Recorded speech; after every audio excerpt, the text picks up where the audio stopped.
Привет всем хорошим людям и добро пожаловать на канал Custom Truck. Ну что ж, сегодня мы продолжаем заниматься нашим эвакуатором. Хоть он и готов, но тем не менее еще много нюансов, которые нужно доделать, которые выяснились в ходе нашей поездки. И вот именно этим всем мы займемся в сегодняшней нашей серии.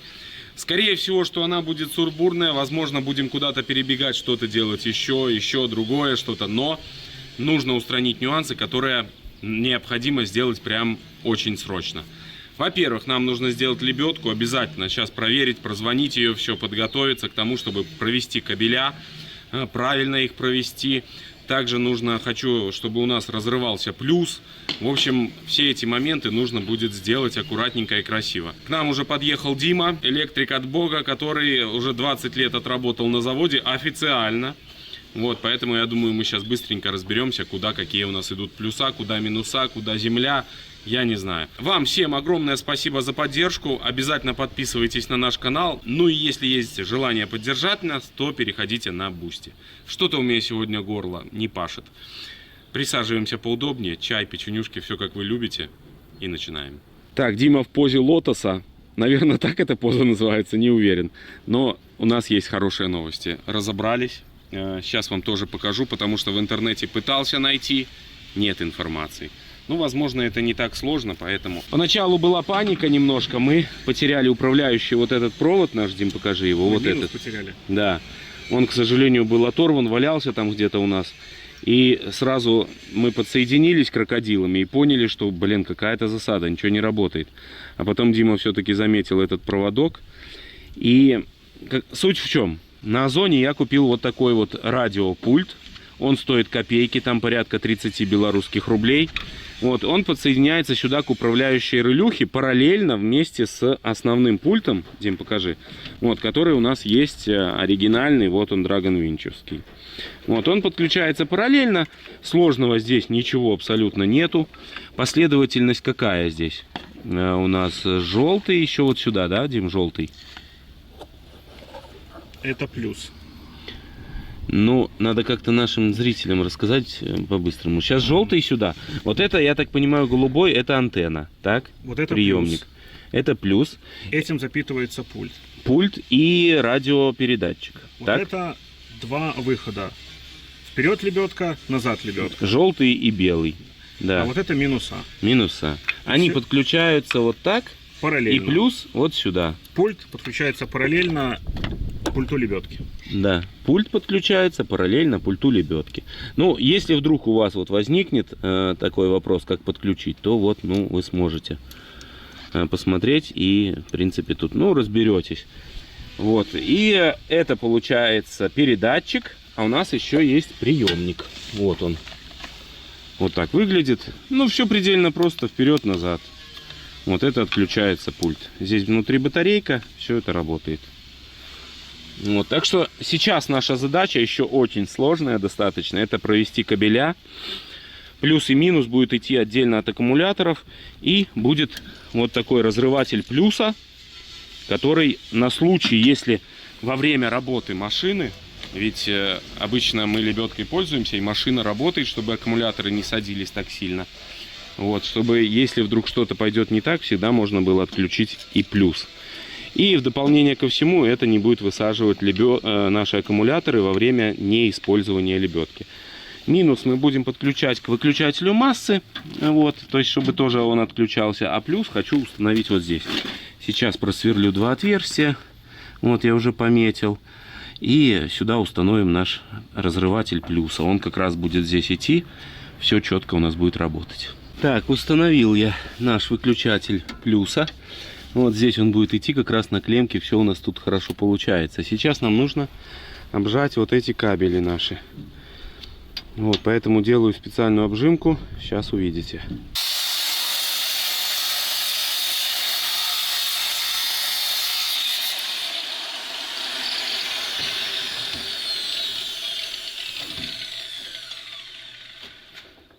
Давай смотри. Ну, резинка как бы наша, когда будет точать, ничего страшного. Вот так делаем, да, как я тогда делал. И обрезаем. Одел клемму на провод. С одной стороны у нас будет гайка, а со второй стороны шарик. Сейчас попробуем. Дима, давай. Некоторые забивают это все дело молотком, но вы же знаете, что это не наш способ. Главное, чтобы шарик в лоб не прилетел, блин.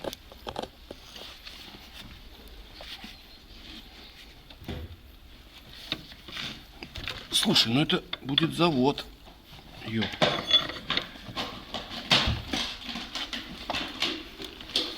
Может, хорош? А? Чтобы она клемма сама не лопнула.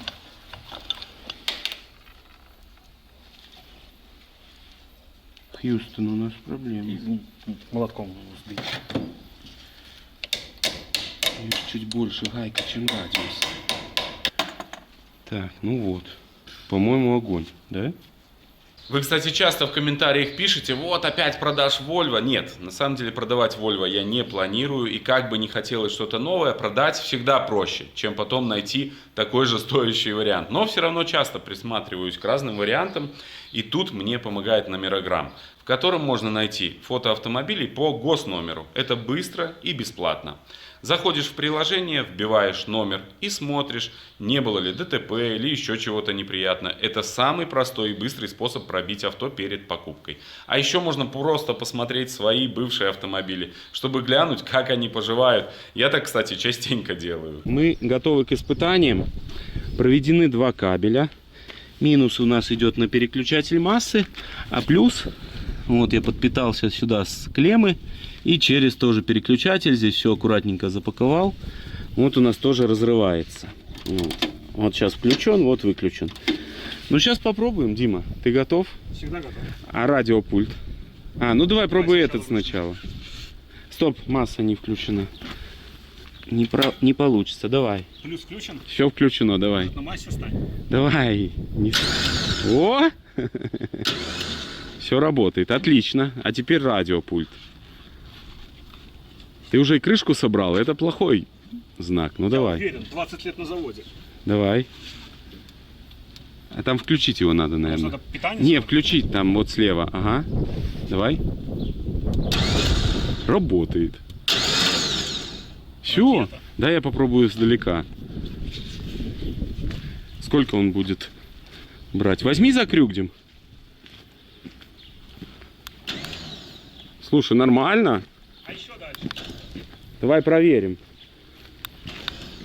Вообще огонь. Все работает. И, кстати, даже направление совпадает. Еще одна вещь, которую я хочу сделать, это поменять 2 крана. У нас разные краны уровня пола, и поэтому он немножко играет. И я купил 2 новеньких крана, мы сейчас поставим их, чтобы они были одинаковые. И попробуем тоже накачать воздух и испытать нашу систему. Ну и, естественно, будем испытывать тоже лебедку. Ее тоже нужно испытать обязательно. Так, у нас идет процесс нелегальной покраски. Создаем конкуренцию соседям. Уже заливаем лаком. Учу Лешу, ругаюсь на него. Он обижается, но не косячит. Фу. Ну и параллельно делаем Volvo. Сейчас буду снимать уже датчики. Здесь воздух весь отсоединили. Вот, ну точнее не датчики, краны уровня пола. Поменяем, поставим 2 новеньких, аккуратно все прикрутим, чтобы все это работало четко. Вот такая у нас сейчас задача. Полезу под низ.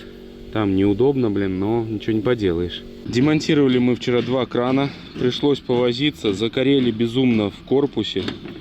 Ну, вот так, чтобы вы понимали. Мы там и отламывали, и что только не делали вчера с Лешей. Сегодня же устанавливаю новые. Вот такие. ЕАК. Ну, обычный китайский кран. Вот, но возникла проблема. Нужно сверлить новые отверстия, потому что эти отверстия, к сожалению, не подходят. Вот, для наших условий, потому что у нас нужно, чтобы было 2 отверстия и выход на улицу. И они слишком коротко стоят. Ну, сейчас просверлим. Я уже 2 просверлил отверстия. В принципе, будем сейчас собирать. Все обязательно смажем мовилькой, чтобы таких вот нюансов больше не возникало. Вот. С этой системой можно было ездить, но она мне не нравилась. Неравномерно подушки вели себя. Нужно, чтобы 2 одинаковых крана были, и чтобы они корректно работали.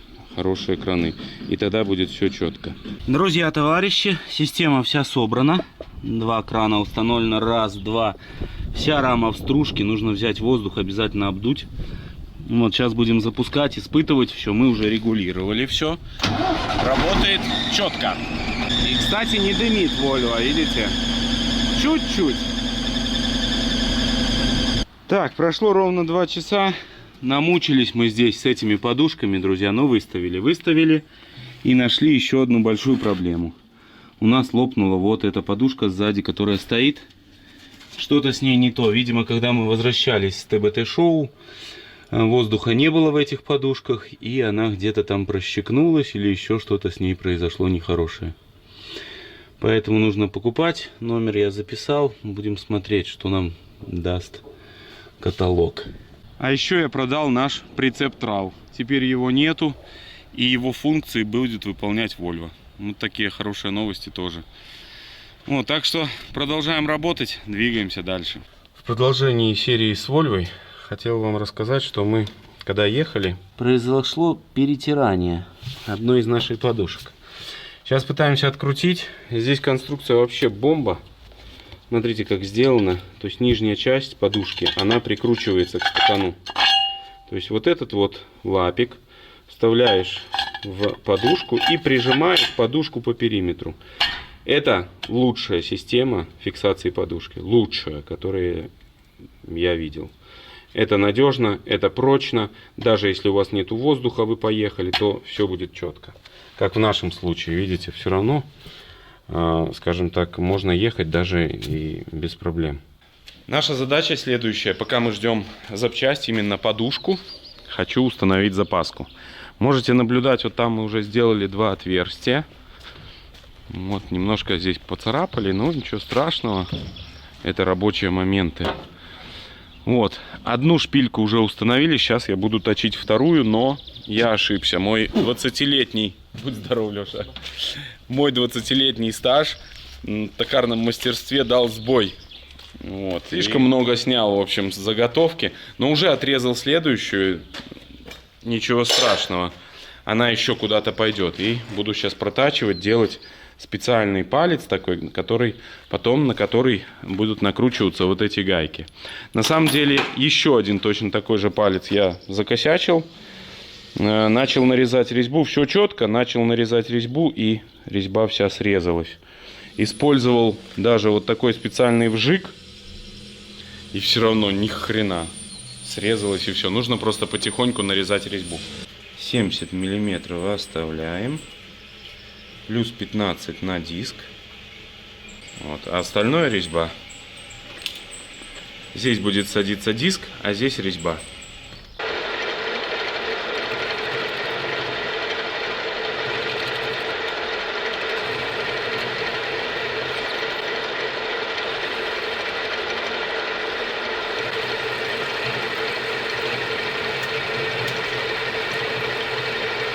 Сейчас делаем площадочку под 22 миллиметра, шаг резьбы 1,5, 22 на 1,5.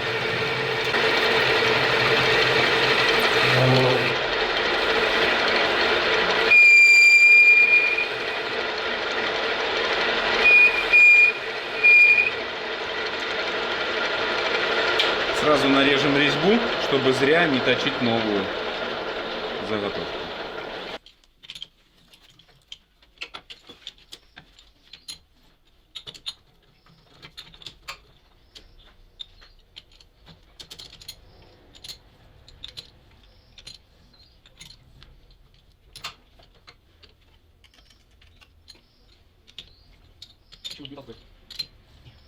Где наши токаря, профессионалы? Подскажите, почему рвет резьбу, блин? Вроде бы и взад-вперед, и все равно рвет. И уже и маслицем смазали. Многие пишут, что нужно салом мазать. Но сало у нас нынче дорогой очень продукт.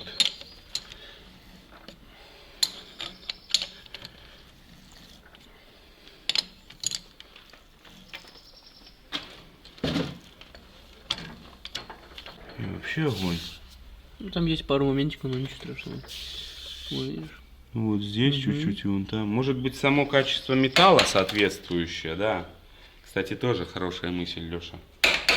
Возможно, металл такой. Но, тем не менее, нам этого достаточно. Так что сейчас продолжаем токарную работу. Нам осталось только лишь сделать один коротенький пазик для того, чтобы садился диск. Диаметр 25 миллиметров. Снимаем 2, потом еще 2. Очки только одевайте, зрители.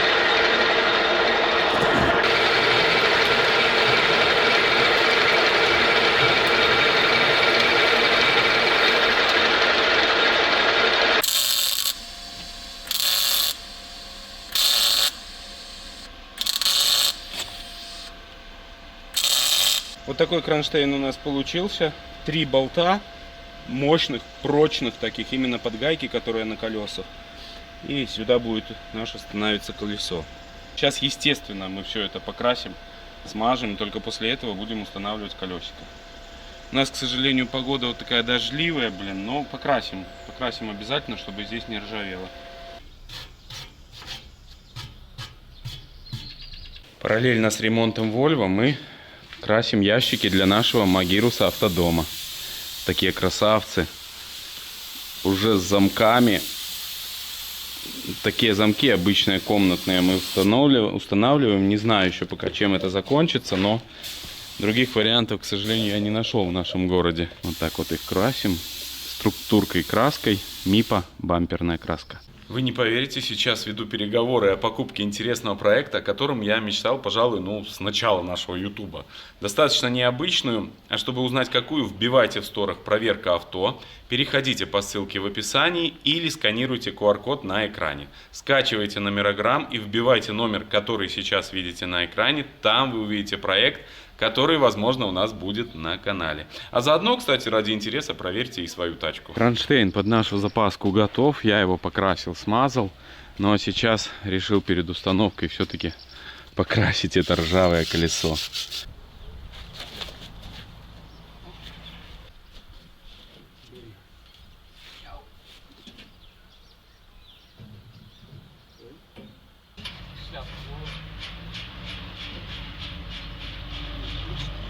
Все, запаска установлена, вот так это будет выглядеть.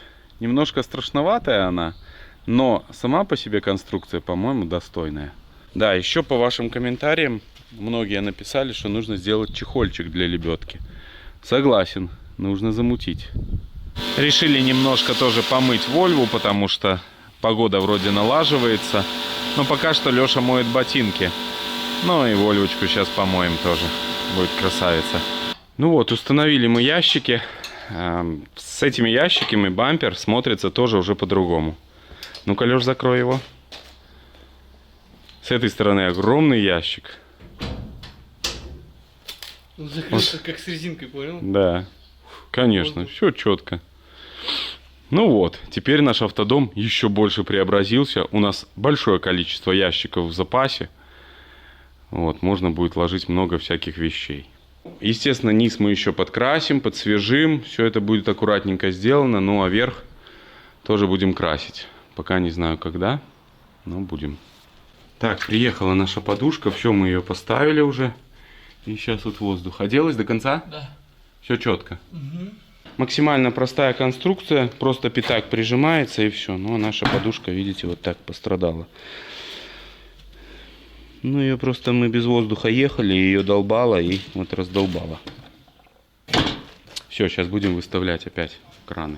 Друзья, ну а сейчас хочу вам немножко пояснить. Дело в том, что с утра мы отправились в ГАИ в очередной раз на сверку номеров. Это необходимо для процедуры внесения изменений в наши документы по Volvo. С чего все началось, давайте вам расскажу в 2 словах, какие документы вам будут необходимы. В первую очередь идете, пишите заявление, прошу переоборудовать автомобиль. Вот, в ГАИ вам его подписывают, это заявление, и вы можете переоборудовать. После того, как переоборудовали, отправляетесь в аккредитованную лабораторию, их в Беларуси несколько у нас, которая выдает вам пакет документов, в котором будет указано, что вы там изменили, что вы там переделали. Вот это все будет указано. С этим пакетом документов возвращаетесь в свое ГАИ, пишите заявление, прошу внести изменения в техпаспорт, там, вписать лебедку, там, еще что-то, оранжевые маячки, вот в нашем случае, и поменять тип кузова. Вот, они проверяют, смотрят. Вот именно для этого мы отправились в ГАИ. Они смотрят и номер кузова обязательно. Вот, у нас он, кстати, на Volvo читается. Ну и потом с этим заявлением, с документами из института, с лабораторией, вы едете в областное ГАИ и получаете там сертификат соответствия. Этот сертификат, он как бы обобщает всю эту проделанную работу с аккредитованной лабораторией, и в нем уже написано, что машина соответствует всем нормам там, и т.д. и т.п. Вот, и с этим пакетом документов, то есть документы из лаборатории, сертификат из областного ГАИ и заявление со своего местного ГАИ, мы отправляемся в ГАИ, там подаем все эти документы, и нам выдают уже готовый техпаспорт, в котором уже у нас Volvo эвакуатор. Но, скажем так, схема эта работает, и это самое главное. Так что теперь у нас по документам Volvo настоящий эвакуатор, и мы можем даже его испытать, чем мы сейчас и займемся. Вы все писали в комментариях, что на нем можно перевозить только сено. Вот, ну а мы планируем загнать сегодня сюда Кразевича. Ну что, друзья, сейчас у нас будет мега испытание нашей Volvo. Вы все говорили, что ничего не выдержит, что можно только возить сено. Возможно, вы были правы. Сейчас мы это проверим. Будем загонять КРАЗ, нашу тяжелейшую единицу техники. Мы только что вернулись с ГАИ, я вам рассказывал об этом уже, об оформлении. Если вдруг вы не видели это видео, то посмотрите серию с ТБТ-шоу. Там я все рассказывал. Сейчас загоняем на ровненькую площадку и будем испытывать.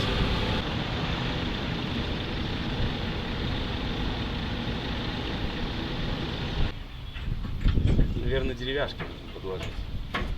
Думаешь? И хватит.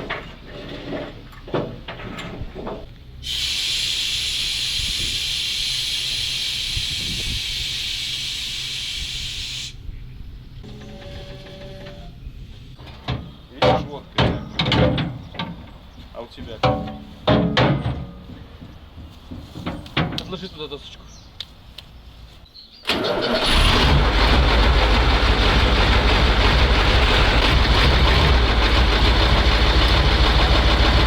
Открываем ворота, а еще хотим испытать усилия, которые создает наша лебедка, чтобы понимать, на что она способна. Это тоже важный момент.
В таком положении у нас на переднюю ось большая нагрузка, но она, возможно, в пределах нормы, потому что если 5 атмосфер показывает, то у нас 4,5 тонны, по-моему.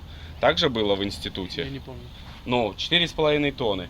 И сейчас это примерно, ну, в районе 6 тонн. Так что может быть, но мы на пределе. Вот. Но мы никуда не собираемся везти кразы, не подумайте. Это просто вы все писали, что мы сделали эвакуатор для перевозки сена. Ну вот вам сено, да, которое даже ничего абсолютно не произошло. Еще вы многие писали, что зачем вам такой длинный эвакуатор, да, что вы собираетесь возить. Так вот, посмотрите, краз еле-еле влез сюда. Он свисает, кстати. Да, так что дядя Дима все сделал правильно и все четко работает. Если у вас есть какие-то претензии, вы можете обязательно написать их в комментариях. Сейчас попробуем накачать подушки, посмотрим, как Volvo наша будет смотреть на такой груз, и посмотрим, какое будет давление в подушках у нас, чтобы нам понимать вообще. Видишь, уже вот все нормально, Ну да. Ну, по сути, вот мы накачали подушки, и в таком виде мы уже способны передвигаться. Краз 11 тонн, и это такой уже почти наш стандартный вес, который можно возить. Но краз, к сожалению, не в габарите при перевозке. Вот, то есть он выступает, как вы можете видеть, и за пределы нашей площадки.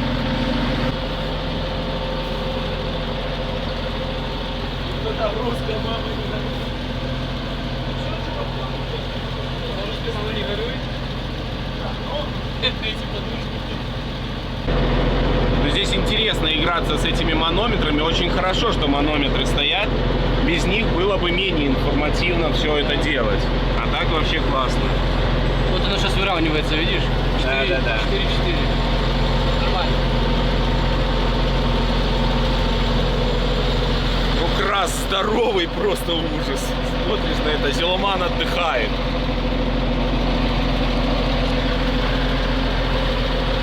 Железо, оно Нет, нигде ничего у нас не прогнулось, зазоров никаких нету. Мы постоянно смотрим, вот, ну, что-то лазим вокруг. Все четко. Хотя выглядит это страшно, и нагрузка здесь, конечно, ну, очень серьезная. Кразевича нагрузка на ось здесь, я не знаю, сколько тонн. Вот было бы посмотреть интересно.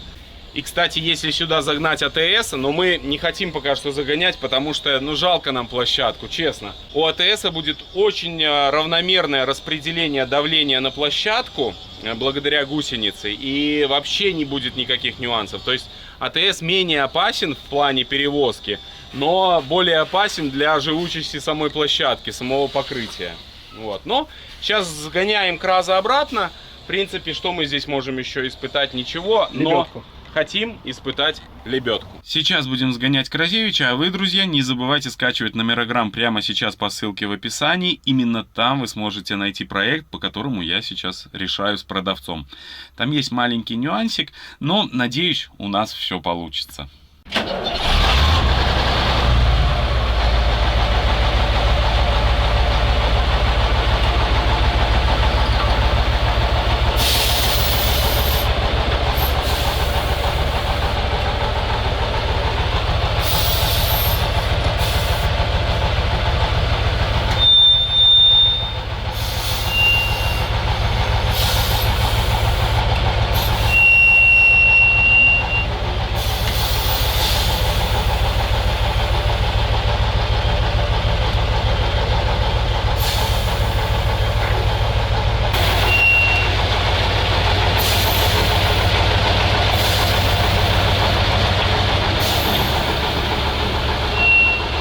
Будем испытывать нашу лебедку на количество тонн, да, потому что надписи всякие написаны на лебедках, как Серега Марс когда-то говорил, там, 100 000 миллионов ЛБС, но это ни о чем не говорит, естественно.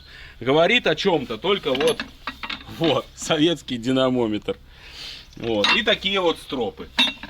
Мы ими поднимаем все, что угодно, но оказывается, они рассчитаны только на 2 тонны. И об этом, кстати, судят вот эти 2 полоски такие. Вот так говорят. Ну и, естественно, шильдик новый.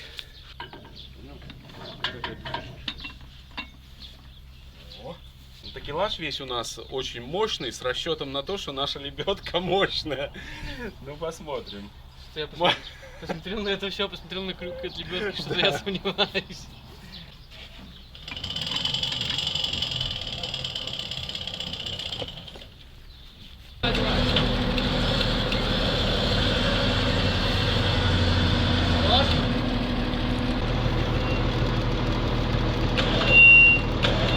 Да не, он едет, Дима.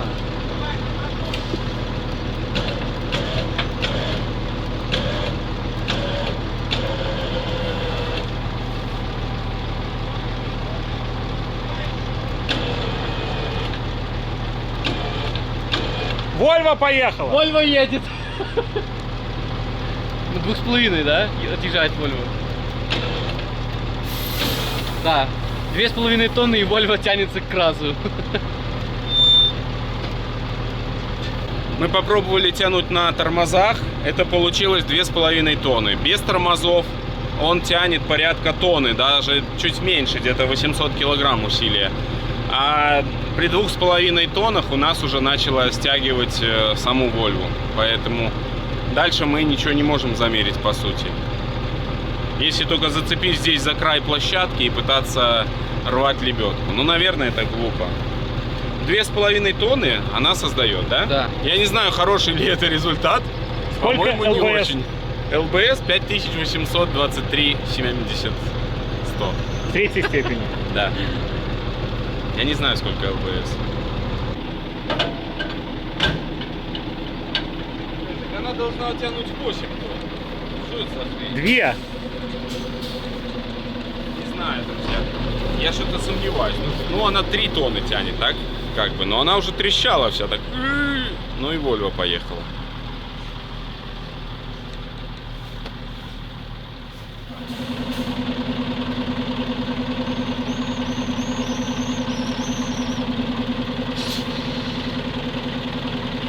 Ну что ж, друзья, на этом серия с нашим эвакуатором для перевозки сена заканчивается. Мы испытали, лебедка работает. Ну, я думаю, все классно. У нас получился очень хороший проект. Мы его еще будем, естественно, доделывать. Мы будем ездить куда-то за нашими проектами, возить технику. Это все еще будет. Вам огромное спасибо за поддержку на Бусти. Огромное спасибо, что досмотрели серию до конца. Вам я хочу пожелать только хороших людей на жизненном пути. Всех благ и всего самого-самого наилучшего. Всем пока.